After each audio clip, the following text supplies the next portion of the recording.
예, 안녕하세요. 방금 소개받은 한국직업능력연구원 유기락입니다. 오늘 두 번째 세션 소개받은 대로 환경 변화에 따른 평생 직업교육훈련 투자 방향에 대해서 관련 부처 담당자 분들과 전문가들 모시고 토론을 진행하도록 하겠습니다. 이미 발표 내용에 대해서는 이미 숙지를 하고 계실 것 같고요. 다만 고현 박사님께서 전반적으로 직업교육뿐만 아니라 직업훈련에 걸쳐서 평생 직업능력 개발 혹은 이제 평생 고용 가능성 제고를 위해서 어떤 이슈들이 있는지, 특히 부처 간 역할 분담이나 재정 확보 문제, 그리고 어떤 이제 정책 대상의 확대에 따른 제도 정비 문제 같은 것들을 꼼꼼하게 짚어주신 것 같습니다. 시간이 좀 지체된 관계로 토론을 바로 진행하겠습니다. 토론을 하기 전에 먼저 토론자분들을 간략하게 소개하고 진행을 하도록 하겠습니다. 제 오른쪽에 계시는 고용노동부 직업능력정책국장 유경희 국장님 오셨습니다. 예. 다음으로 교육부 평생직업교육국장 정병희 국장님, 국가평생교육진흥원 평생교육정책본부장을 맡고 계신 심원식 본부장님, 숙명여자대학교 박인수 교수님, 한국경제신문 AI경제연구소장 겸 논설위원이신 안현실 논설위원님 오셨습니다.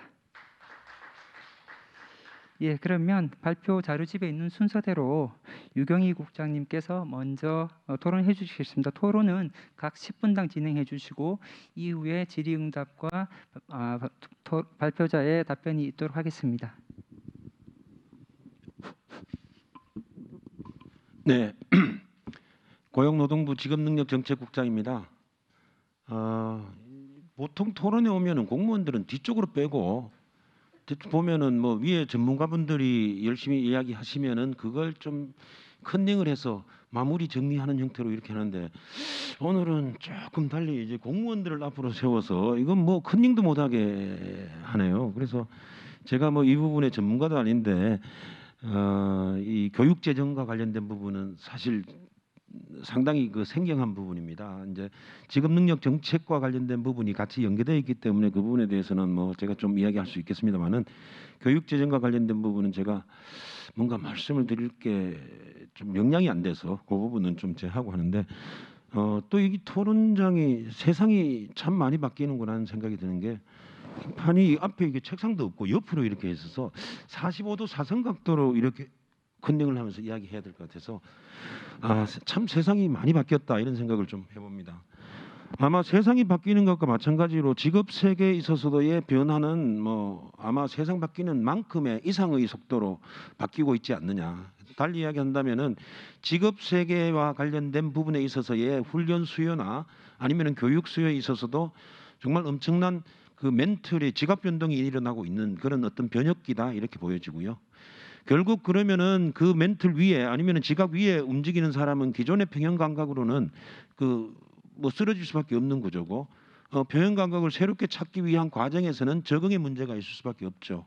그 적응은 결국은 교육이나 훈련을 통해서 할 수밖에 없다 이런 생각이 기본적으로 들고, 그런 차원에서 본다 그러면은 교육이나 훈련 부분에 대해서 정말 그 예산 국가 차원에서의 어떤 그 책무성에 기반해서 재정이나 예산을 투자하는 부분들은 매우 중요한 과제다 이렇게 보여지고요. 그런 차원에서 아까 우리 발제하신 고 박사님께서 여러 가지 이야기해 주셨는데, 그 내용에 대해서는 대부분 공감을 하고 있습니다. 대부분 공감하고 팩트의 부분에 대해서도 매우 잘 지적됐다 이렇게 판단하고, 그래서 우리 발제하신 분에 대한 어떤 뭐 질문이라든지 반론 제기는 저는 좀 할 수는 없을 것 같다 이런 생각이고, 좋은 이야기 잘 들었다라는 말씀드립니다.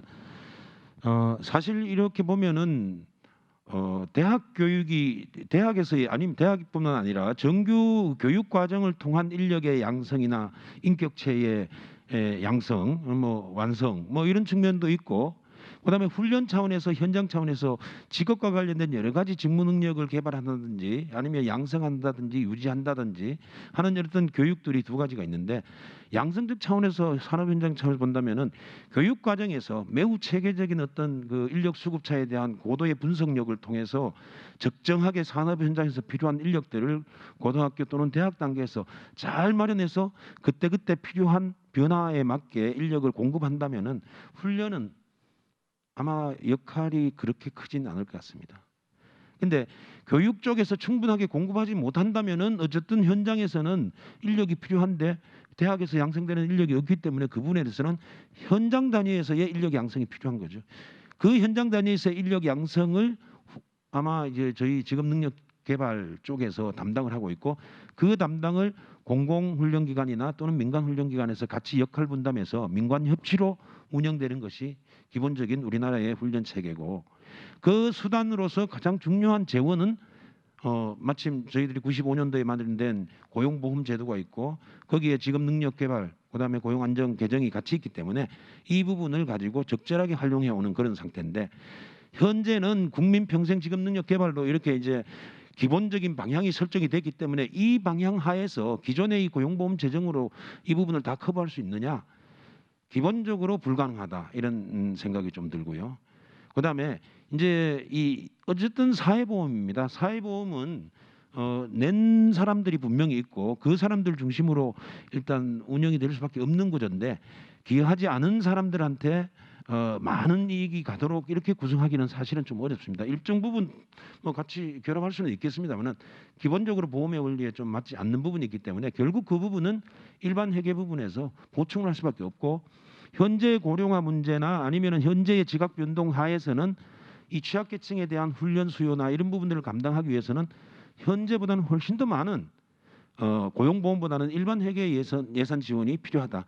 현재 대체로 보면은 2022년도 훈련 저희 예산을 보면은 고용보험이 한 61%, 그다음에 일반 회계에서 39% 점유하고 있습니다. 많이 올라온 거죠. 옛날에 20%대 그래서 그전 연대에는 31% 정도에서 39%로 올라왔으니까 상당히 많이 개선되고 있고 그런 방향으로 가고 있습니다. 이 부분은 좀 더 좀 그 수요에 맞게 지속적으로 좀 올릴 필요가 있지 않겠냐 이런 생각을 해보고요. 이 평생 직업 교육이라는 관점에서 본다 그러면은 사실은 기본적으로 교육 훈련을 하는 대상은 성인일 수밖에 없을 겁니다. 직업적 측면에서 직업과 예비 직업인이거나 아니면 현재 직업인인데 뭔가 교육을 받아야 되는 사람. 그래서 틀이 움직이면서 그 틀에 적응하는 데 필요한 훈련. 틀이 움직이면서 새로운 틀에 맞는 어떤 사람들을 양성하는 훈련. 틀이 새로 바뀌었는데 그 틀에서 떨어져서 전환되지 못하고 떨어진 사람들에 대한 추가적인 훈련 이런 부분들이 아마 우리 그 훈련 쪽에서의 대상들이 되지 않을까 이쪽 부분의 훈련 예산들이 많이 좀 될 수밖에 없고 뭐 그래서 저희들 쪽에서는 뭐 진짜 그 초중등 쪽에는 뭐 저희들이 크게 영역이 아니기 때문에 없는데 다만 그 중간 접점이 있습니다. 전문대학이나 아니면은 특성화고 같은 이쪽 부분은 사실은 이미 의사결정을 한 거죠. 나는 조기에 빨리 취업하겠다. 그리고 인성교육도 같이 받으면서 취업교육도 함께 빨리 조기에 하겠다라고 선택한 사람들에 대해서는 일정한 훈련 교육이 집중적으로 투자할 필요가 있죠. 지금 일학습 병행제가 바로 그런 차원에서 지원이 되고 있는 부분이고 이 부분들에 대해서는 좀 더 개선이 좀 필요하겠다 이런 생각을 좀 해보고요. 저희 쪽에서도 좀 고민스러운 게 강원 국장님도 와 계시고 하니까 좀 하고 싶은 말씀이 좀 있는데 일반 예색에 대한 지원은 확대라는 건 이미 이야기했고요. 이 훈련 예산을 편성할 때 대체로 보면은 그때그때의 상황에 맞게 이 부분은 좀 늘려야 되겠다. 그리고 이 부분에 정부의 의지를 표명해야겠다라고 하면서 각각의 미세한 차이를 가지고 그 부분을 세부로 구분하는 경향이 좀 있습니다. 그러다 보니까 비슷한 사업 범위 안에 있는데 이 내용들이 디스플레이 될 때는 상품이 한 10개, 20개가 진열이 되는 거죠. 근데 이 차이는 미세한 차이입니다. 아주 작은 차이인데 이 부분은 영역에 왔다 갔다 할 수가 없습니다. 그러다 보니까 상황의 변화에 대한 신속한 대응이라든지 이런 부분들이 좀 안 되고 유연성이 떨어지는 부분이 있기 때문에 좀 내역 사업 자체를 좀 넓게 이렇게 좀 편성할 필요가 있겠다. 지금 보면은 우리 직원들조차도 과에 있는 직원들이 옆에 있는 과의 사업에 대해서 모릅니다. 한 20개의 상품이 비슷한 상품이 있으니까 이 상품의 차이를 알 수가 없고 그래서 그걸 조건표로 만드는 게 매우 중요한 일이 돼버린 그러니까 당연히 현장에 있는 사람들을 그게 종합적인 이해가 참 어려워지는 그게 권력일 수도 있겠지만은 결국은 서비스 부분에 있어서의 취약점으로 노출될 수밖에 없는 부분이다. 그래서 예산 편성할 때 좀 크게 묶어서 유연성과 탄력성을 이렇게 가질 수 있도록 좀 해줘야 되겠다, 이런 말씀을 좀 드리고요. 훈련을 할 때 저희들이 훈련을 받는 사람들에 대해서 특히 1개월, 2개월, 3개월 훈련 받으면은 정말 하루에 8시간씩 3개월 만약에 훈련 받는다 그러면은 그 사람은 받는 돈이 하나도 없습니다. 이게 먹고 살기가 좀 생계가 힘들어지죠. 저희들이 지원하고 있는 훈련 장려금이라는 게 이제 11만 6천 원을 지원하고 코로나 시기에는 30만 원까지 지원을 했습니다. 근데 코로나가 어느 정도 끝났다 이렇게 끝나진 않았지만은 작년보다 못해서 올해는 다시 11만 6천 원이 됐는데 11만 6천 원 가지고는 뭘 할 수가 없는 상황이죠. 그래서 좀 더 직업 훈련에 전념할 수 있는 어떤 여건을 마련한다. 그리고 직업 훈련도 교육의 일환이고 국가의 책무성이 강한 부분이다라는 어떤 판단이 있다 그러면은 이 부분에 대한 현실화가 필요하다. 현실화라고 해서 뭐 최저임금만큼 주라 그런 이야기는 아닙니다. 하다못해 한 30만 원 정도라도 좀 해서 이 사람들이 좀 기본적으로는 좀 이 훈련과 관련되어서 일정 부분 좀 쓸 수 있도록 하는 게 좋지 않느냐. 그다음에 특히 그냥 이렇게 돈을 이렇게 뭐 주는 것보다는 훈련이라는 것들과 연계되어서 일정한 정도 돈을 준다는 것은 그 취지나 측면에서는 훨씬 더 효과적인 그 수단이 될 수 있겠다, 이런 생각을 좀 해보고요. 저희들이 원래 이제 추구하는 것들이 문제인데 직업 훈련 시스템을 좀 자율적으로 기업이 현장에 맞게 좀 해야 되겠다. 자율성. 상황이 쉽게 아주 자주 바뀌니까 이 부분에 대해서 신속하게 되겠다. 신속성. 그다음에 훈련 기법도 옛날의 방식으로 해서는 안 되겠다. 그래서 혁신적인 훈련 기법을 동원해서 해야 되겠다. 이 혁신성. 이 세 가지가 기본적인 모토고, 이 세 가지 기본적인 모토 하에서 사실은 전달 체계에 대한 부분에 좀 저희들이 관심을 많이 가져야 되지 않느냐. 그래서 전달 체계를 고도화하고 정교화하는 부분에 예산 투입이 좀 많이 될 필요가 있겠다, 이런 생각입니다. 왜냐하면은 중앙부처에서 어떤 정책을 마련하고 국가 뭐 기재부하고 예산 다 협의해서 어떤 정책을 만들어서 내리면은 그 내린 내용을 인력공단에서 하면서 공모를 해서 어떤 기관이 또 들어오고 그 공모된 기관에서 다시 또 기업이나 아니면은 근로자들을 직접 섭외해서 훈련 기관에 또 오고, 이게 단계가 한 서너 단계가 돼 버립니다. 소위 말하면은 다단계가 되면 효과성은 떨어질 수밖에 없는 겁니다. 이 단계성을 좀 줄이는 형태로 전달 체계를 정비하는 것이 좀 필요하겠다라는 말씀하면서 마무리하도록 하겠습니다. 고맙습니다. 예, 국장님 감사합니다. 앞에서는 굉장히 겸손하게 말씀을 하셨는데 사실 굉장히 중요한 내용들을 다 짚어주신 것 같아요. 고용보험, 사회보험 재정 문제를 이제서 비롯한 여러 가지 문제들뿐만 아니라 일학사 병행제 확대에 관한 부분도 강조해 주셨고, 현재 이제 고용보험 사업의 특히 직능 사업의 단순화, 명료화, 전달 체계 개편 문제 같은 것도 강조해 주셨고, 마지막에서는 특히 이제 디지털 전환 시대에 기업 맞춤형의 어떤 훈련들을 제공할 수 있도록 인프라라든지 여러 가지 제도 개선이 필요하다는 말씀을 주신 것으로 이해할 수 있을 것 같습니다. 다음으로 교육부의 국장님 부탁드립니다. 예, 안녕하세요. 교육부 평생직업교육국장 정병익입니다. 존경하는 우리 고용부의 유경희 국장님 말씀 잘 들었고요. 그 절에 우리 고현 박사님께서 주신 또 발제 잘 들었습니다. 제가 1999년도에 교육부 직업교육정책과 직업교육 담당 사무관을 할 때부터 지금까지 쭉 듣던 몇 가지 그 클리셰가 있는데요.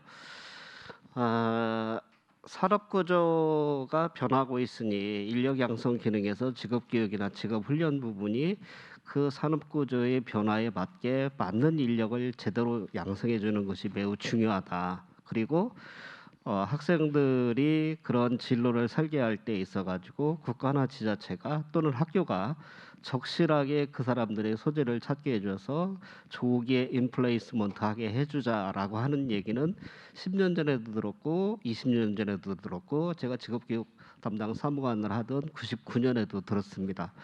오늘 발표하신 내용에 대해서 저희가 특별히 이건 좀 잘못됐습니다, 안 잘못됐습니다라는 부분에 대해서 얘기는 좀 삼가하려고 합니다. 얘기를 이제 평생교육 부분에 대해서는 얘기를 좀 적게 하셨고 직업교육하고 직업훈련 부분에 대해서는 말씀을 많이 주셨는데요. 평생교육 부분에 대해서 제가 조금 부가적인 설명을 하고 그 다음에 나머지 말씀드리고자 합니다.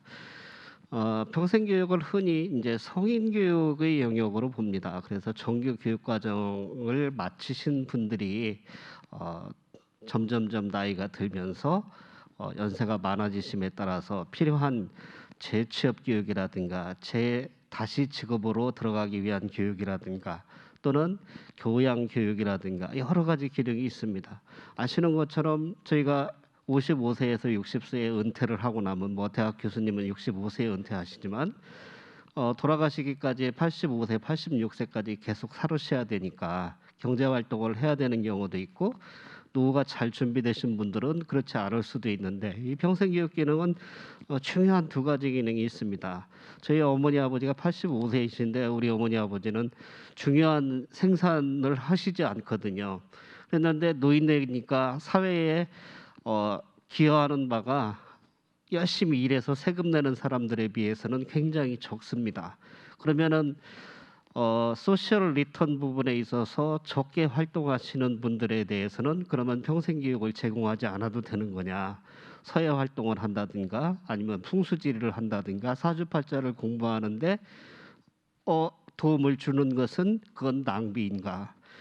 이 부분에 있어서는 컨트로버시를 할 수가 있지만은 그 부분은 복지적 영역으로 봐야 될 것이다. 그리고 그 복지적인 영역을 지금 대부분의 나이 드신 분들이 평생교육원이라든가 시군의 평생교육 학습관이라든가 하는 곳에서 지금 듣고 계십니다.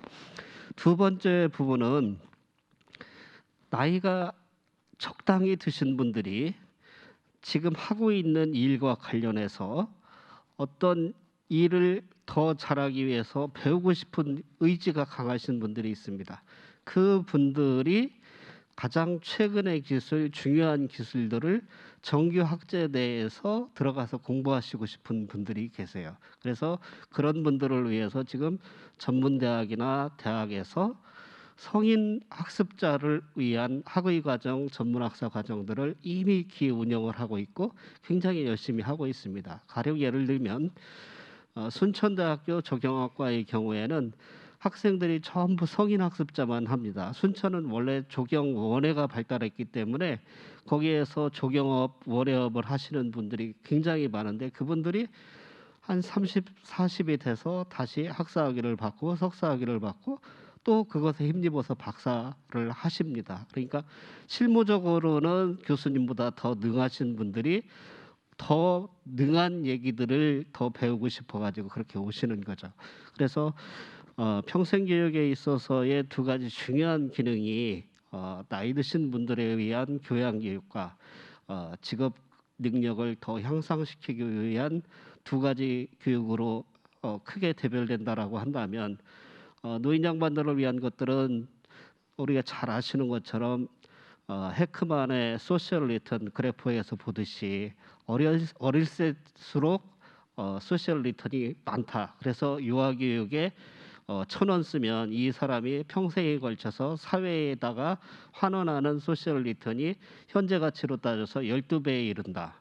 근데 노인네들로 갈수록 가르쳤어도 이 가르친 것이 사회에 별로 환원되지 않는다는 거죠. 1,000원 썼는데 1,000원보다 낮은 금액으로 사회에 되는 그 부분을 어떻게 설명할 것이냐. 그 부분에 대해서는 제가 말씀드린 것처럼 젊어서 열심히 일하고 그다음에 전쟁 경험하시고 헐벗던 분들이 나이 70, 80 넘어서 이제 돌아가시기 얼마 직전에 남지 않았을 때 그분들에게 우리가 예우를 갖춰서 교양교육으로 해드려야 되는 복지적 차원에서 접근해야 되겠다. 평생교육을 보는 눈은 전반적으로 이렇고요. 직업교육 부분에 대해서는 우리 고현 박사님이 얘기하셨지만은 저희가 지금 중등 직업교육이라든가 고등 직업교육을 고등학교 단계의 직업계 고등학교로도 보고 전문대학의 직업교육으로도 보고 또 지금 폴리테크닉을 직업교육으로도 보고 그다음에 4년제 대학에서 연구중심 대학이 아닌 직업중심, 교육중심 대학까지도 이 직업교육으로 보는 경우도 있고 아닌 경우도 있습니다.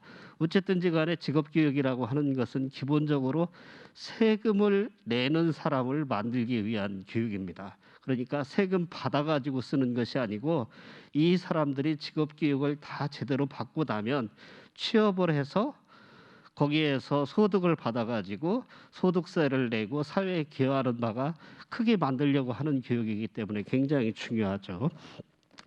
근데 아까 이런 말씀을 하나 하셨던 것 같아요. 그 중등 직업 교육 부분에서 이것은 지금 직업기 고등학교를 말씀하시는 건데 역대 정부에서 취업에 방점을 찍은 경우도 있고 그렇지 않은 경우도 있어서 결과적으로 실패를 한 것이 아니냐. 이 부분에 대해서는 이제 저의 의견을 조금 더 말씀을 드려야 되겠습니다. 왜냐하면 많은 사람들이 현재에 와서 직업계 고등학교에 내 자녀를 보낼 때 이 친구들이 직업계 고등학교에 간 다음에 바로 취업을 할 것이다라고 생각하고 직업계 고등학교에 보내지 않는 것으로 여겨집니다. 제가 서울시교육청 기조실장으로 있을 때도 그렇고 전라북도 부교육감으로 있을 때 보면은 그 학생들이 이미 어떤 하이어르키에 있어서 직업계 고등학교로 가는 경우가 많이 있어요. 그랬는데 정부는 직업계 고등학교를 졸업을 하면 우선 취업을 하고 나중에 더 배우고 싶으면은 다시 들어와서 대학 교육을 받아라라고 하는데 그렇게 하기 위해서 굉장히 많은 정책적인 메리트를 줬습니다. 그럼에도 불구하고 직업계 고등학교를 졸업한 학생들이 취업을 선택하는 율보다 전체적으로 봤을 때 진학하는 비율이 약간 높습니다. 그것은 정책의 실패라기보다는 학부모와 개인의 선택이 이 선첩이라고 하는 부분에 있어서의 메리트보다 더 컸다라고 보여집니다. 그거는 지금뿐만 아니라 전에도 그랬기 때문에 그것이 정책 실패다라고 얘기하기에는 굉장히 어려운 부분이 있다.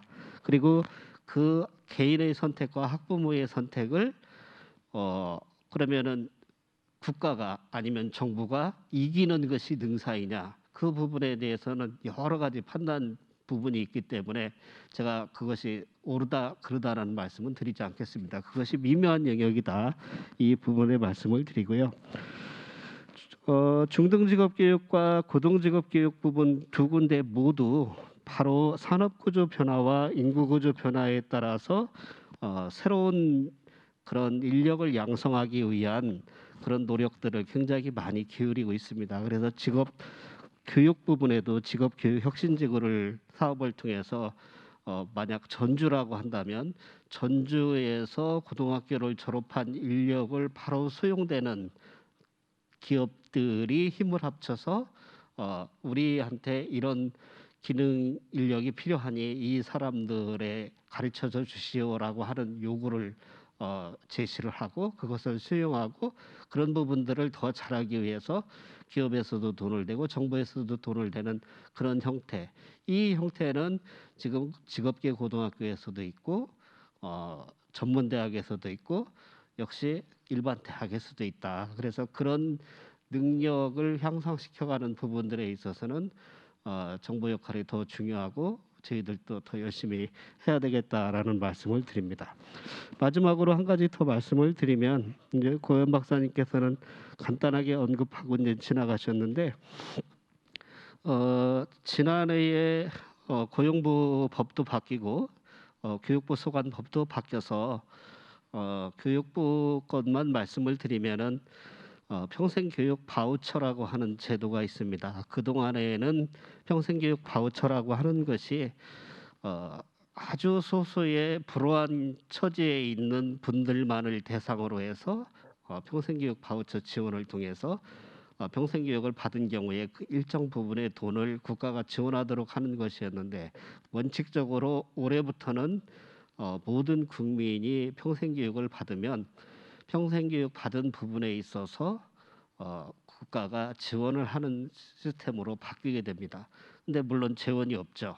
재원이 없기 때문에 금년도에는 약 3만 명 내지 3만 6천 명 정도에 대해서는 지원을 하게 됩니다. 왜냐하면 재원이 없기 때문에 우선 어려우신 분들 지원하고 이제 여유 있으신 분은 지원 안 받아도 되지 않습니까? 조금 나라가 더 잘 살아지면 그때 하십시다. 이제 이 얘기거든요. 그렇지만은 이 부분에 대해서 앞으로 굉장히 많은 투자를 해야 되겠다. 그러면 구체적으로 어떤 프로그램 투자를 할 것이냐? 직업 교육에 관련된 투자 부분은 정책적으로 더 늘려가야 될 것이고요. 교양 교육에 대한 부분은 우리가 굳이 민간 시장에서 있는 교양 교육의 영역을 침범하지 않는 것이 맞겠다. 그렇게 말씀드리겠습니다.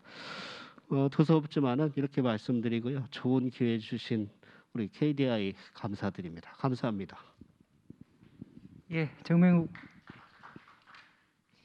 정병희 국장님 말씀 잘 들었습니다.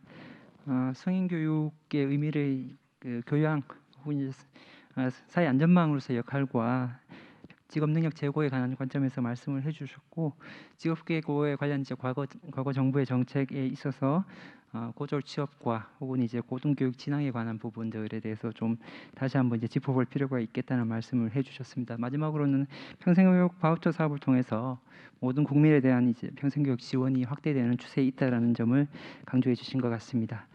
다음으로 세 번째 토론인 심한식 본부장님. 네, 안녕하세요. 국가평생교육진흥원에서 일하고 있는 심한식입니다. 저한테 이 토론을 갑자기 맡기셔서 이게 주제를 봤더니 평생 직업교육 훈련이더라고요. 근데 제가 주로 하는 일은 평생교육과 관련된 일입니다. 그래서 제일 먼저 생각한 게 평생교육과 평생직업훈련이 어떤 관계를 갖고 있을까? 이게 중첩된 영역도 있을 것이고, 그래서 이것들을 이런 서비스를 받는 국민들의 입장에서 봤을 때 이 평생교육과 평생직업교육훈련을 좀 살펴봐야겠다라는 생각이 들었습니다. 그래서 문득 든 생각이 성인교육의 그 오래된 태도인 훌이라는 분이 1961년도에 도대체 성인들은 왜 학습에 참여하는가? 그러니까 학습자의 관점에서 그 연구를 했는데 뭐 잘 아시는 분도 계시겠지만 세 가지 이유입니다. 첫 번째는 직업과 관련된 일과 관련된 그 목표 지향적, 내가 이걸 배워서 이걸 학습해서 어디에 적용해야겠다, 사용해야겠다가 이제 첫 번째입니다. 두 번째는 의외로 많은 게, 또 선생님들이나 강사분들은 이런 분들을 엄청 싫어하실 수도 있는데요.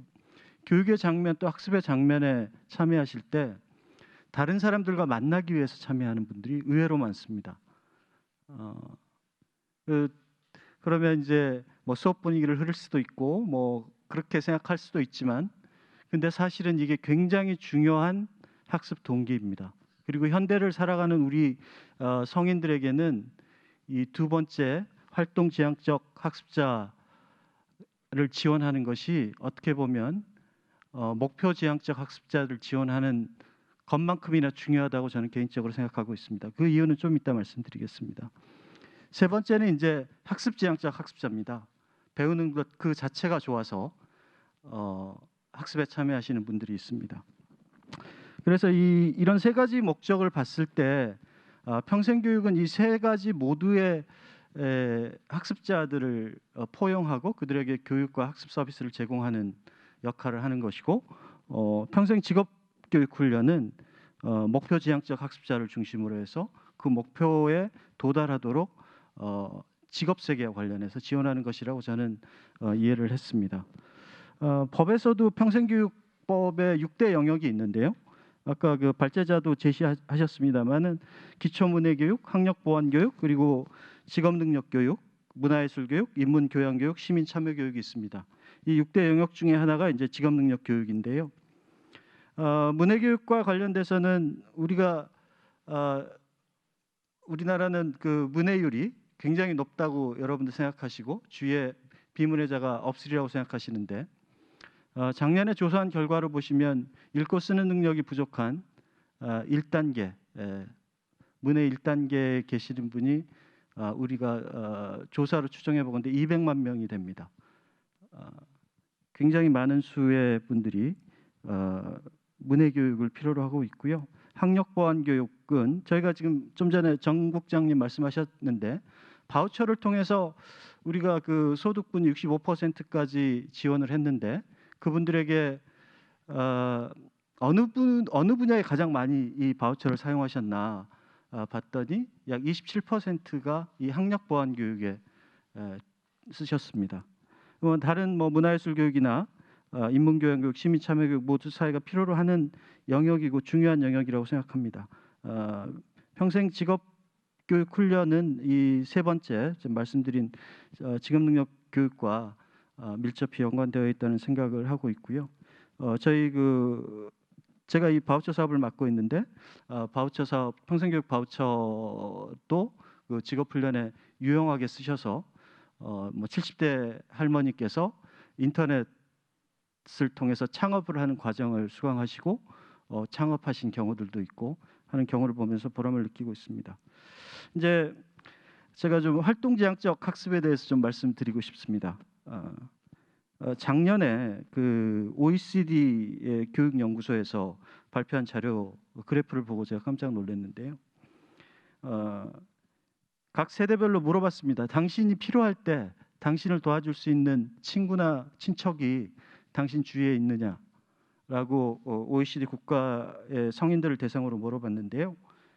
1등 뭐 90몇 퍼센트, 95% 이상, 50세 이상에서 이제 말씀드리겠습니다.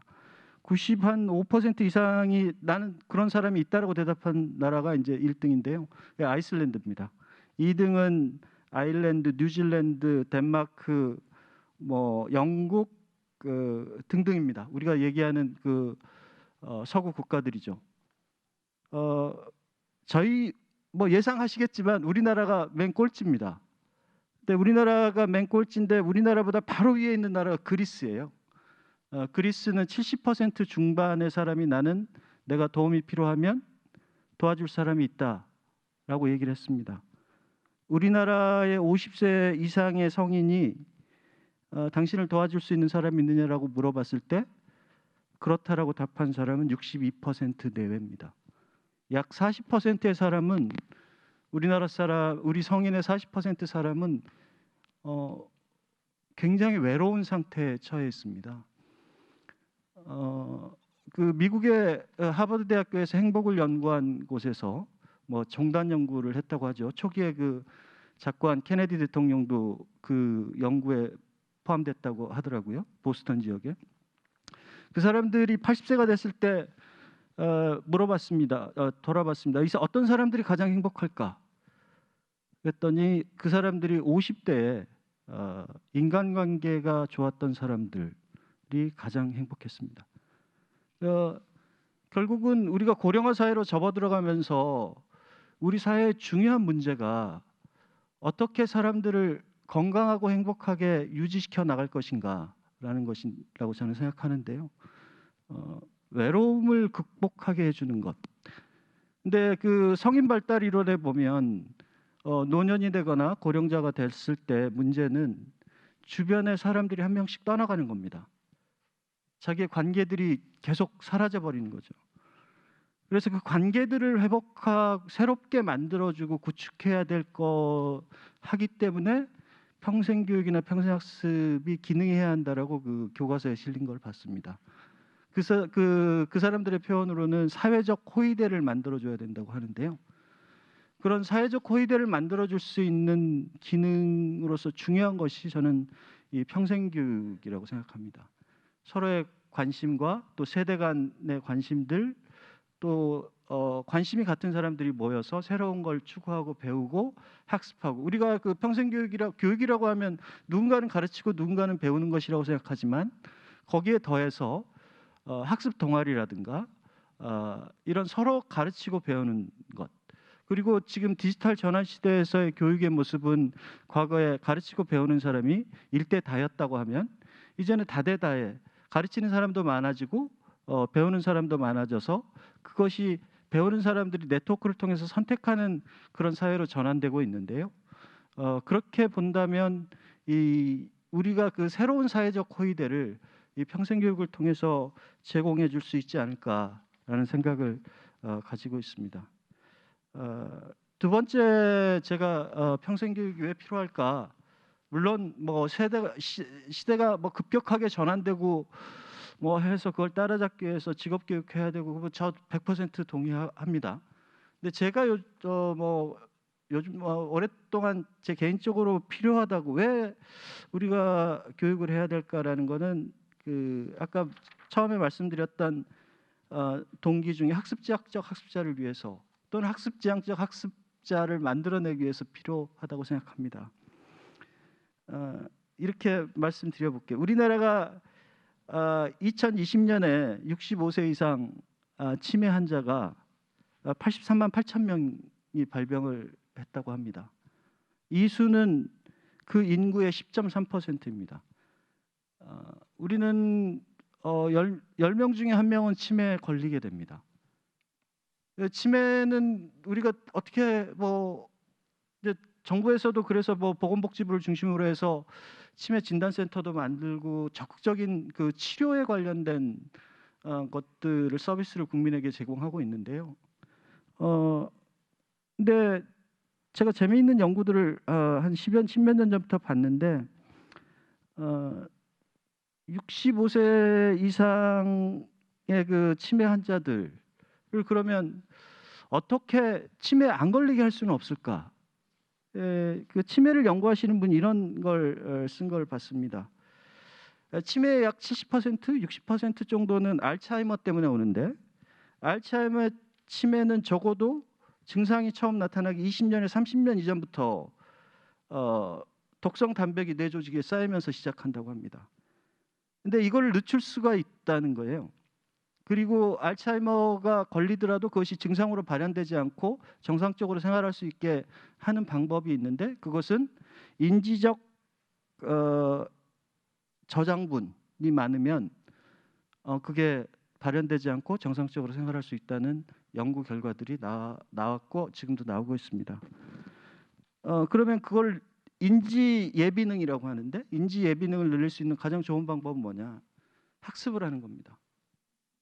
우리가 지금 치매 관리 비용으로 쓰는 비용이 16조 5천억입니다. 1인당 2천만 원 정도 쓰고 있고요. 2030년에는 33조고 2060년이 되면 133조를 치매 관리 비용으로 써야 된다고 합니다. 그 비용을 우리 사회가 감당할 수 있을 것인가라는 것이고요. 또 인구 구조 변화에 대해서 지금 저희가 얘기를 하고 있는데 고령자가 늘어날 수밖에 없고 경제활동 인구는 줄어들 수밖에 없습니다. 그러면 우리가 그 가장 문제가 정신이 정상적으로 기능하지 않을 때 그분들을 케어하려면 경제활동 인구가 거기 투입돼야 됩니다. 더 가정에 어떤 한 분이 치매에 걸렸다고 상상을 해보십시오. 최소한 성인 2명이 붙어야 됩니다. 경제활동 인구를 치매 환자를 돌보는 데 투입시킬 것이 아니라 그분들이 치매로 가지 않도록 우리가 학습에 투자해야 되는 거 아닌가?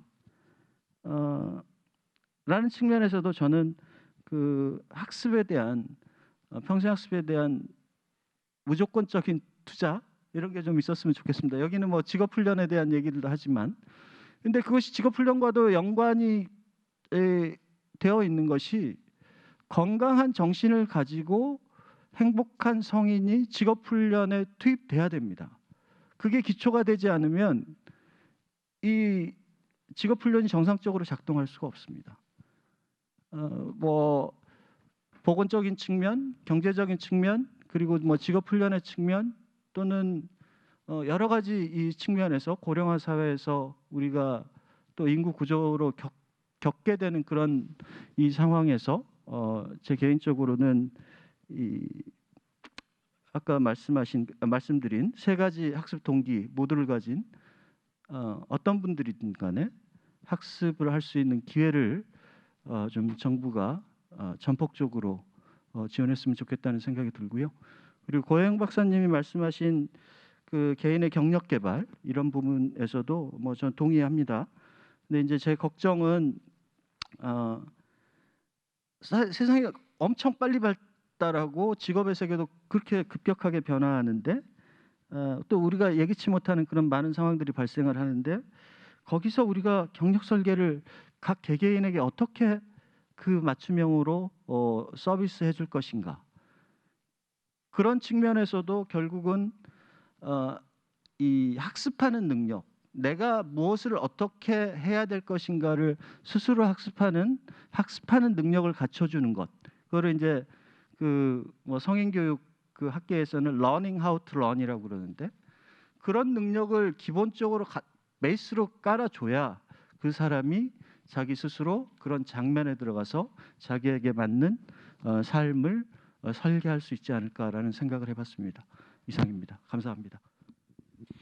예, 감사합니다. 심현숙 본부장님, 성인의 학습 참여, 평생 학습 참여 동기에서부터 출발해서 기존의 이제 목적 지향적인 참여 활동뿐만 아니라 어떤 사회적 안전망, 사회적 유대를 강화하는 기능과 학습 능력을 이제 고양하는 측면에서 그 필요성에 대해서 말씀을 해주신 것 같습니다. 감사합니다. 다음으로 박윤수 교수님 부탁드립니다.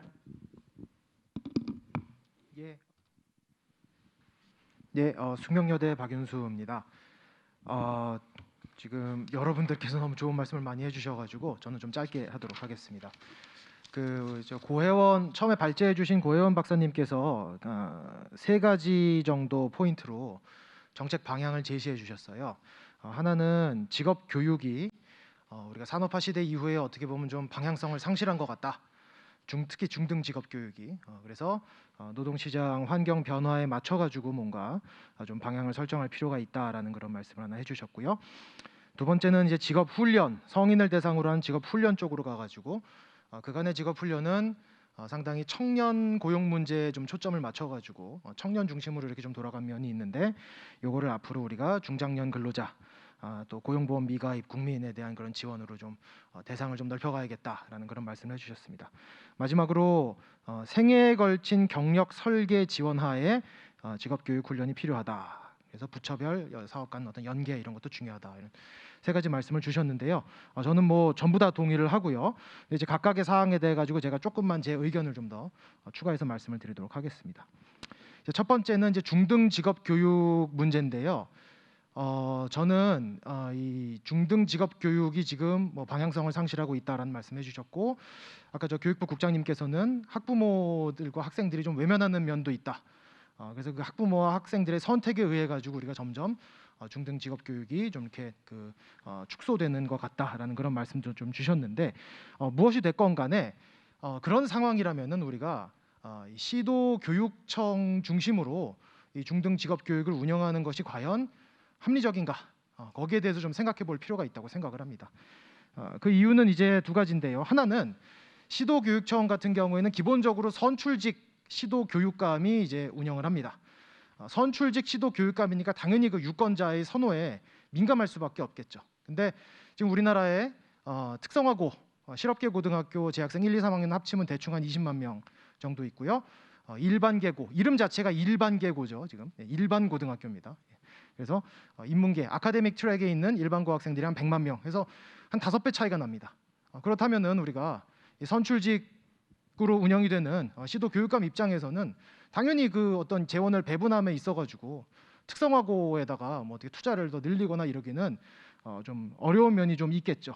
그리고 특히나 더더욱 우리가 교육의 성격 측면에서도 아까 고 박사님께서 말씀을 해주셨지만 이 실업계 교육, 직업 교육이라는 것은 굉장히 시설과 장비나 이런 투자가 고정 비용이 많이 들어가는, 그리고 그 시설 장비도 계속 업데이트가 돼야겠죠. 노동시장 상황의 변화함에 따라서. 그런데 돈이 많이 들어가는 교육인데 거기에 우리가 좀 돈을 넣기가 지금 가버넌스가 좀 한계가 있다라는 그런 좀 생각이 듭니다. 그래서 거기에 대해서 우리가 좀 한번 생각해 볼 필요가 있지 않나라는 그런 말씀을 좀 드리겠습니다. 두 번째는 지금 직업 훈련이 과거에는 청년 고용, 청년 실업 대상으로 주로 이제 운영이 됐는데 요거를 중장년으로 점차 이제 확대해 나가야 된다. 저도 이제 당연히 동의를 합니다. 그런데 이제 문제는 우리가 노동시장 항상 교육 훈련, 특히나 성인을 대상으로 하는 교육 훈련은 우리가 노동시장의 어떤 보상 구조하고 연결이 되는데, 우리나라 노동시장의 어떤 임금 보상 구조를 보면은 이 근속 연수에 대한 그 보상이 굉장히 강합니다. 주요국에 비해서. 미국, 일본, 독일 이런 주요국에 비해 가지고 뭐 여러 가지 다른 속성을 통제를 했을 때 근속 연수가 1년 증가할 때 임금이 증가하는 정도가 한 2배 정도 됩니다. 우리나라가. 근속연수에 대한 임금 보상이 크다는 건 무슨 이야기냐? 첫째는 주어진 기업 내에서 연공 서열형으로 임금이 보상되는 성향이 강하다는 거죠. 둘째는 노동시장의 이동성이 낮다는 겁니다. 좋은 일자리, 고임금 일자리에 한번 진입하면은 거기서 나오지를 않고 계속 근속연수를 쌓으니까, 그러니까 근속연수가 1년 증가할 때 임금이 증가하는 그 기울기가 높을 수밖에 없는 거죠. 그래서 우리가 지금 중장년 재직자들, 근로자들이 교육과 훈련에 우리가 열성적으로 참여를 하기 위해서는 당연히 거기에 대한 내가 교육과 훈련을 받으려면은 내 시간도 들어가고 여러 가지 정신적인 물질적인 비용도 들어가는데 거기에 대한 보상이 있어야 되는데 어떤 임금의 이런 경직성, 그리고 또 어떻게 보면 또 고용의 경직성, 양쪽에 있어가지고 우리가 거기에 대한 보상이 그렇게 크지가 않다. 그런 상황에서 우리가 무작정 재정을 투입한다고 해서 사람들이 거기에 대해서 별로 필요성을 공감하지 않고 적극적으로 참여하려고 하지 않는데 재정을 투입한다고 한다면은 굉장히 비생산적인 그런 훈련에 재정이 낭비될 그런 우려가 있다. 그래서 우리가 항상 교육과 훈련에 대해서 투자를 강화해야 된다라는 주장을 하기 위해서는 동시에 우리가 노동시장에서의 어떤 보상 방식도 우리가 함께 변화시켜 나가야 된다라는 말씀을 좀 드리고 싶습니다. 실제로 이 내일 배움 카드, 지금 내일 배움 카드가 뭐 2020년부터는 국민 내일 배움 카드로 해가지고 통합이 됐지만 그 과거에는 이제 실업자 카드, 재직자 카드로 이제 구분되어 운영이 됐는데 실업자 카드는 발급받은 사람들 중에 거의 대부분이 다 잘 활용을 하십니다. 사용률이 뭐 한 90%, 95%에 달합니다. 근데 재직자 카드는 사용률이 발급받아가지고 한 50% 정도밖에 안 됩니다. 많이 안 쓰신다는 거죠. 그런 것도 우리가 어떻게 보면은 이런 노동시장의 보상 구조하고 좀 연결되는 문제일 수가 있다라는 말씀을 좀 드릴 수 있겠습니다. 그 다음에 고 박사님께서 세 번째로 강조하신 부분이 생애에 걸친 경력 설계 지원이 병행돼야 된다라고 하셨는데 저도 대단히 공감을 하고요. 근데 이제 경력 설계를 지원한다는 거는 결국은 일단은 지금 노동시장에서 필요로 하는 지식이나 역량, 일자리가 무엇이 있는지 거기에 대한 분석이 있어야 될 테고, 그 다음에 내가 가지고 있는 내 경력이나 내 지식이나 역량은 또 무엇이 있는지 또 거기에 대한 분석이 있어야 될 테고, 양자 간의 간극이 있다면 그 간극을 좁히기 위해서는 내가 어디 가서 뭘 배워야 되는지, 교육과 훈련은 어디에 있는 건지, 여기에 대한 어떤 분석과 체계적인 정보 제공이 우리가 국민들에게 제공이 돼야겠죠. 근데 이게 지금 현재의 가버넌스 정책 추진 체계 하에서는 굉장히 어려운 것 같습니다. 이 노동시장에 대한 정보는 고용노동부가 아무래도 실시간으로 계속 뭐 고용보험 DB나 이런 데 관리가 될 테고, 또 교육훈련기관, 특히 교육기관을 주로 이제 주관하는 건 또 교육부고 뭐 이러다 보니까 좀 그런 어려움이 있는 것 같습니다. 그래서 이게 굉장히 이 여러 부처 간의 그런 협업과 그런 연계가 굉장히 필요한 그런 이슈다. 대단히 중요하지만 또 굉장히 좀 어려운 문제다라는 점을 좀 말씀을 드리겠습니다. 그리고 이제 마지막으로 제가 고 박사님께서 말씀하신 부분은 아니지만 아까 그 교육부 정병익 국장님께서 평생교육이 우리가 어떤 복지적인 성격, 오늘 이제 이 발표의 주제는 평생 직업 교육 훈련 해가지고 굉장히 어떻게 보면 노동시장에 초점을 맞춘 그런 내용이라고도 볼 수가 있는데, 우리가 평생교육의 어떤 복지적인 성격도 존중해야 된다라는 그런 말씀을 주셨는데요. 당연히 저도 이제 공감을 하고요. 관련해서 이 평생교육 바우처라고 아까 잠깐 소개해 주셨지만 굉장히 지금은 이제 이 소액으로 이 저소득 취약층에 타겟팅해가지고 평생교육 강좌를 수강하는데 일정액을 쓸 수 있는 그런 바우처를 이렇게 제공해주는 그런 사업이 있습니다. 제가 이제 우연한 기회에 그 사업의 어떤 성과 평가를 하는 그런 일을 맡아가지고요. 올해 연구를 진행을 했는데요. 이 바우처 사업이 흥미로운 게 이 바우처 신청하신 분들이 예산에서 허용되는 범위를 넘어서 가지고 추첨으로 이제 바우처를 발급해 드렸습니다. 그래서 어떤 분들은 다 똑같이 신청서를 냈는데 어떤 분들은 운이 좋게 이제 바우처를 받으시고 평생교육 수강을 하시고 어떤 분들은 못 하시고, 그분들을 저희가 이제 1년 동안 수강 다 하시고 연말에 쭉 한번 조사를 해봤습니다. 굉장히 많은 설문 문항을 가지고서 어떤 면이 이 두 집단이 다른가, 굉장히 실험적인 상황이 발생을 한 거죠. 근데 저도 굉장히 흥미로웠던 게 가장 뚜렷하게 차이가 발생된 부분은 나는 다른 사람을 신뢰할 수 있다라는 부분에서 굉장히 유의한 그런 차이가 발견됐습니다. 아까 이 본부장님, 신본부장님께서 우리나라가 뭐 어떤 이 사회적 자본, 타인에 대한 어떤 신뢰 그런 부분에서 굉장히 좀 뒤처져 있다라고 했는데 이 교육이라는 게 기본적으로 사람들끼리 이렇게 서로 연계돼가지고 같이 이렇게 뭐 이 공부하고 또 대화하고 이런 성격을 갖기 때문에 그런 측면, 사회적인 측면 그리고 어떻게 보면 또 복지적인 측면 또 우리가 존중돼야 된다. 근데 이제 만약에 우리가 그런 측면으로 만약에 복지로서 교육 정책을 재정으로 우리가 한다면은 당연히 그런 경우에는 취약층을 우선적으로 배려하는 그런 부분은 우리가 동시에 고려를 해야 되겠다라고 좀 말씀을 드릴 수 있겠습니다. 네, 이상입니다. 예, 박윤수 교수님 감사합니다. 직업교육, 직업훈련, 평생교육 바우처 사업 전반에 걸쳐서 쟁점을 많이 말씀해 주셨고 직업교육은 특히 시도교육청 중심의 거버넌스가 갖는 한계에 대해서 말씀해 주신 것 같고 직업훈련 관련해서는 특히 중장년 이제 직능 참여 유인을 제고하기 위해서는 투자 확대에 앞서서 노동시장 제도 개혁, 특히 임금이나 이제 연공급의 문제 같은 것들을 이제 개선할 필요가 있지 않느냐는 말씀을 해주신 것 같습니다. 예, 감사합니다. 다음으로 안현실 논설위원님. 예, 고맙습니다. 아까 그 원래 맨 마지막에는 뭐 정부에서 나오신 분이 원래 하시기로 이렇게 뭐 그게 가장 자연스럽다고 말씀하셨는데 우연찮게 이렇게 언론 쪽에서 맨 마지막을 맡게 됐습니다. 그런데 맨 마지막에 하니까 마음이 편한데요. 뭐 무슨 이야기를 하든지 그 다음에 반론자가 없을 거라는 생각 때문에 조금 전에 우리 그 교수님께서 말씀하신 그 중에서 노동시장하고 교육훈련시장을 이렇게 통합적으로 바라보시는 시각은 굉장히 신선하고요. 사실은 뭐 그런 관점이 아주 절실하게 지금 필요한 상황이죠. 다만 이제 그 노동시장 쪽의 문제점이 교육훈련 쪽의 문제점을 낳는 인과관계를 갖고 있는 건지 아니면 교육훈련 쪽의 문제가 노동시장으로 거꾸로 거슬러 올라가서 문제를 낳고 있는 인과관계가 있는 건지는 이제 한번 검증을 해봐야 될 것 같고요. 제가 아까 토론하기 시작하기 전에 이렇게 앉아 있는데 우리 이제 KDI 그 행정하시는 분이 오셔서 아마 제가 토론 요지를 제출을 안 했나 봐요. 그래서 그게 행정적으로 처리를 하기 위해서는 토론 요지 텍스트가 필요하다고 아까 말씀을 하시더라고요. 그때 제가 잠시 이런 생각을 해봤습니다.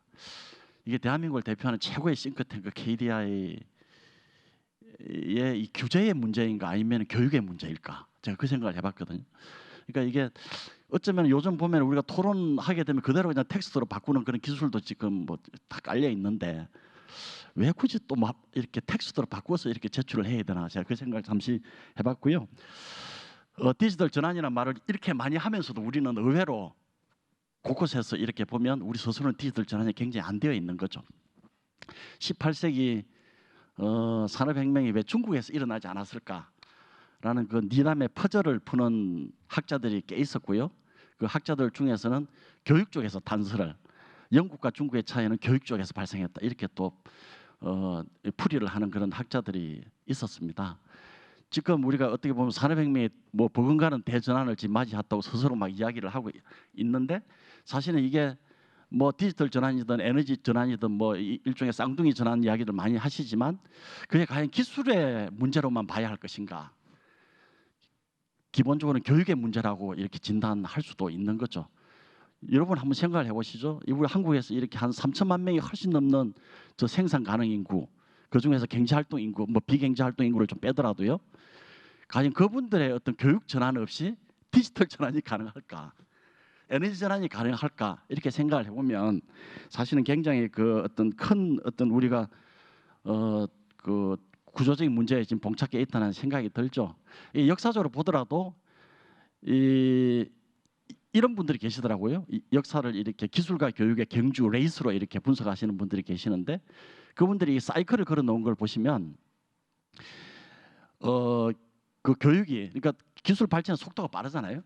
그런데 그 와중에도 교육이 굉장히 선방을 해서 이렇게 분발을 하기 시작하면 사회적 번영이 오고 교육이 뒤로 이렇게 움직이지 않고 이렇게 그러니까 기술은 빨리 가는데 교육은 가만히 있게 되면 결국 퇴행하는 거잖아요, 그죠? 그렇게 해서 재앙이 온다는 게 그 사이클을 이렇게 쭉 사이클을 가지고 이제 기술과 교육의 경주를 보여주는 그런 학자분들도 계십니다. 이걸 이제 한국의 발전 과정에 그대로 대입을 해보면 사실 한국은 많은 경제학자들이 이렇게 그렇게 말하죠. 교육으로 일어선 나라다. 한강의 기적은 교육 때문이었다. 뭐 맞죠. 그래서 어떻게 보면 한국 경제는 교육으로 드라마를 썼다 이런 이야기를 많이 하죠. 근데 그 드라마가 지금은 어떻게 됐는가? 어떤 분은 이렇게 이야기합니다. 지금 한국은 교육으로 인해서 국가가 위기를 치닫고 있다 이 이야기를 하죠. 그 표현이 맞다면 지금 어떻게 보면 한국은 교육으로 인해서 그 교육으로 인한 드라마가 교육으로 인한 위기의 딜레마로 바뀌고 있는 그런 지금 상황에 처해 있는 게 아닌가라는 이야기를 지금 우리가 할 수가 있겠죠. 사실 아까 우리 개이대 고 박사님 아니죠. 우리 그 주제 발제를 하신 분 그 중에서 굉장히 이렇게 인상 깊게 와닿은 부분은 물론 대학의 위기는 여러분들이 다 아실 테고요.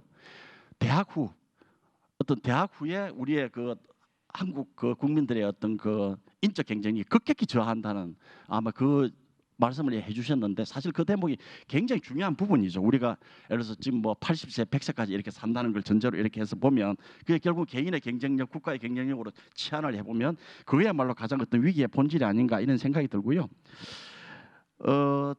고등교육은 지금 죽었다는 이야기를 많이 하죠. 더 이상 우리가 알고 있는 고등교육은 사라진 거다. 그건 죽은 것이다. 그리고 대학 이꼴 고등교육 이 공식도 다 깨진 것이다.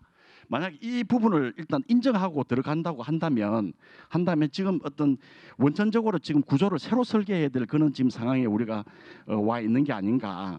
어떤 그런 면에서 보면은 사실은 지금 상황이야말로 어떻게 보면 굉장히 창조적 파괴를 하기에는 굉장히 아주 절호의 시점이 이렇게 왔다 이렇게 볼 수가 있을 것 같고요.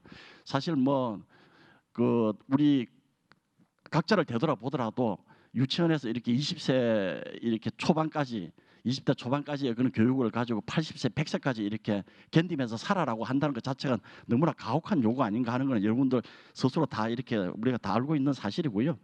그래서 지금이 기회인데 이거를 지금 대학 교육 뭐 전문대까지 다 포함해서요. 직업 교육, 평생 교육 이런 지금 현재의 그 구분 체계에서 국부적으로 로컬 옵티마이제이션을 해본들 그게 무슨 어떤 구조 개혁으로 이어질 수 있을 것인가에 대한 회의감이 그렇게 크다면 아예 그냥 한 통 속에 집어넣고 재구조화를 해야 되는 그런 시점에 있는 게 아닌가. 그렇게 함으로써 뭔가 새로운 지배적 모델, 우리가 지금 알고 있는 지배적 모델은 지금 사라진 거니까 일단 다 죽은 거니까 그렇다면 굉장히 다양한 모델들이 분출을 해서 서로 경쟁하면서 새로운 다미넌트 디자인이 이렇게 튀어나오도록 하는 그런 어떤 환경 조성이 지금 절실하다 이런 생각이 들죠. 근데 이제 환경 조성이라든지 새로운 그 진화의 공식이 작동을 하려면 트리거가 필요하겠죠. 어떤 트리거가 필요할 텐데 우리가 이제 일반적으로 생각하는 트리거라는 거는 뭐 거버넌스 핵심도 있을 수 있고 뭐 예산 배분의 변화도 있을 수 있죠. 저는 일단 예산 배분과 이렇게 국가 차원에서 예산 배분을 예를 든다면 일단 그 이 평생 직업 교육을 주된 메인 구조로 만들었으면 메인 구조로 만들 때가 지금 왔다는 생각이 들고요. 대학 교육은 그냥 선택적 제하로 이렇게 밀어내는 게 지금 어떻게 보면 올바른 포지셔닝의 어떤 그 출발이 아닌가 하는 생각이 들고요. 그 거버넌스 핵심도 저는 굉장히 중요한 트리거가 될 수가 있다고 생각을 합니다. 이런 예산 재원 배분이라는 것은 거버넌스 핵심 없이는 그 똘기 일수여서 또 성사되기도 굉장히 힘들고요. 그런 의미에서 보면은 지금의 어떤 그 교육부에 대한 폐지도 굉장히 유력한 트리거의 후보가 될 수 있겠다는 생각이 들고요. 그리고 그러니까 그렇게 말씀드린 거는 이제 대학이 스스로의 좀 운명을 개척할 수 있는 기회를 부여해 보자는 그런 차원입니다.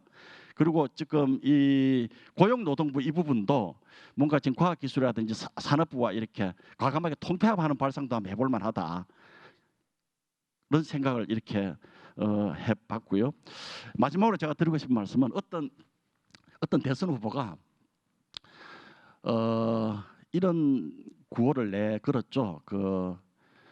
이 전환적 공정 성장이라고 해서 참 그 구호가 뭘 의미하는지 제가 굉장히 처음 헷갈렸거든요. 근데 설명을 들어보니까 뭐 그 캠프에 계신 분 이렇게 이야기를 하더라고요. 성장을 하려면 전환을 해야 되고 전환을 하려면 공정해야 된다는 거예요. 그 말인즉슨 맞는 것 같아요. 그 공정이 뭐냐고 이야기하니까 공정이 기본소득이래요. 그래서 제가 거기서 어떤 생각을 했느냐 하면은 왜 그 기본소득이라는 개념을 평생 기본교육이라는 개념으로 왜 못 바꿀까 하는 제가 의문이 생겼거든요. 그걸 교육을 한번 치환을 해보라. 기본교육으로 치환을 해보면 우리 사회가 지금 성장이나 복지나 가지고 막 이렇게 싸우는데 그 가운데 만약 교육이 들어가게 되면 성장과 교육과 복지 사이에 선순환이 이렇게 만들어질 수 있을 텐데 왜 그런 창조적 발상을 하지를 못할까? 이제 이런 이야기도 하죠. 우리가 일자리가 복지라고. 그것도 사실 굉장히 논리적 비약이죠. 그걸 쉽게 이해가 안 되죠, 그죠? 근데 만약에 일자리가 평생 교육에서 오고 평생 교육은 복지다 이렇게 하면 일단 선순환 구조가 만들어지잖아요, 그죠? 그런 차원에서 제가 감히 이렇게 제안을 합니다. 지금 그 발제자께서 발제하신 평생 직업 교육 이 부분은 평생 직업 교육이라는 하나의 아젠다가 아니고 개인과 국가의 운명을 결정하는 생존의 문제라는 말씀을 드리고 싶습니다. 이상입니다. 예, 감사합니다. 아마 이제 우리나라 이제 교육뿐만 아니라 평생 직업 능력 개발 혹은 평생 직업 교육 훈련 전반에 대한 어떤 전환이 필요하고 그 전환을 촉발할 수 있는 어떤 여러 가지 아이디어를 제시해 주신 것 같습니다. 시간이 좀 많이 흐르긴 했는데요. 일단 발표자이신 고현 박사님께서 토론 의견 중에서 간략하게 좀 답변을 하시고 지금 시간이 어떻게 주최 측에서 아마 시간이 좀 초과돼서 플로어에서 질문을 받을 수 있는지는 모르겠는데 일단 시간을 그렇게 진행하도록 하겠습니다. 제가 종합해서 간단하게 말씀드리면요, 제가 오늘 앉아서 제가 굉장히 드라이한 사람이다라고 이제 생각을 좀 많이 했습니다. 그래서 일단 이게 저도 이제 몇 년 동안 재정당국하고 계속 얘기하다 보면 어쨌든 한 그 제한된 예산 안에서 좀 효율적으로 효과적으로 쓸 방법에 대해서 되게 고민을 많이 하게 되는데요. 그런 측면에서 얘기 드린 게 맞고요. 직업 교육의 시작이 제가 아까도 말씀드렸죠. 우리나라는 고등학교부터 시작하는데 그게 과거의 경제개발 기본계획에서부터 시작된 모델이거든요. 근데 그게 이제 방향성을 아까 잃었다고 박윤수 교수님 말씀하셨는데 저도 이제 그 방향성에 대한 부분을 지적을 사실은 한 것입니다. 이게 정부마다 중등직업 교육을 바라보는 게 어떤 때는 이거 가지고 취업해야 돼라고 강조하다가 좀 있다가는 아니야 계속 교육이야 이렇게 해서 진학해도 돼 뭐 이런 식의 시그널링 같은 것도 좀 이상했고요. 그다음에 실제로 직업 교육을 어떻게 가져갈 것에 대한 방향이 좀 애매한 부분이 있어서 그런 부분을 현재는 우리가 좀 짚고 넘어가야겠다 이런 형태로 생각을 해서 말씀드릴 거고요. 교육과 훈련을 제가 평생 직업교육 훈련이라고 하긴 했는데 교육 관련이 원래는 뭐 이렇게 분리가 안 되는 거다. 뭐 다른 나라도 그렇고 그다음에 어디다가 이걸 아까 부처 얘기도 나왔지만 해야 되는 부분이 있는데 저는 이게 늘상 얘기했던 게 그 학위 과정에 대한 그러니까 계속 복지 측면에서 보면 취업했다가도 나중에 학위 과정을 더 받아야 되는 측면도 있고요. 실제로 그런 성공 사례들도 있고 학위 과정에 대한 부분이 지원이 직업 플랜에서 이루어질 필요가 있고 다만 근데 이제 대학에서의 그런 그 문이 어디는 일부 그 성인에 대한 받아들임이 쉽게 된다고 하지만 또 법적으로 약간 안 되는 측면들이 좀 있더라고요. 그래서 그런 부분이 만약에 그 걸림돌이 있다면 좀 해결해야 된다는 생각이 들었고요. 저는 복지나 교육에 대한 무한한 신뢰를 이제 가질 수밖에 없는 거라고 생각이 듭니다. 제가 그 아까 이제 평생 교육 하시는 우리 저기 본부장님이나 이제 교육부에서도 실제로 복지에 대한 역할이 중요하다라고 많이 말씀하셨는데 제가 일자리를 찾고 있는 청년들을 만나서 이제 면담을 해봤는데 직업 상담사가 따뜻하게 건넨 몇 마디의 말이 사회적인 내가 사회 일원이구나라는 그런 생각을 가지게 한 계기가 됐다고 그렇게 얘기하는 것들을 봤거든요. 그래서 정말 외로웠는데 이렇게 정부가 해줌으로써의 어떤 연계성, 사회통합 여기 기회를 했구나라는 생각도 좀 실제적으로 본 적이 있습니다. 그래서 그런 측면에서 말씀해주신 사항들은 앞으로 뭐 저도 이제 뭐 하게 되면 연구를 하게 되거나 뭐 정책에도 개발하게 되면은 반영을 해서 하도록 하겠습니다. 예, 그러면 신호를 주시진 않는데 아마 이제 시간이 좀 초과한 관계로 아쉽지만 여기까지 발표와 토론을 마치고 세션을 마무리해야 될 것 같습니다. 오늘 참고해 주신 모든 분들께 감사드립니다. 감사합니다.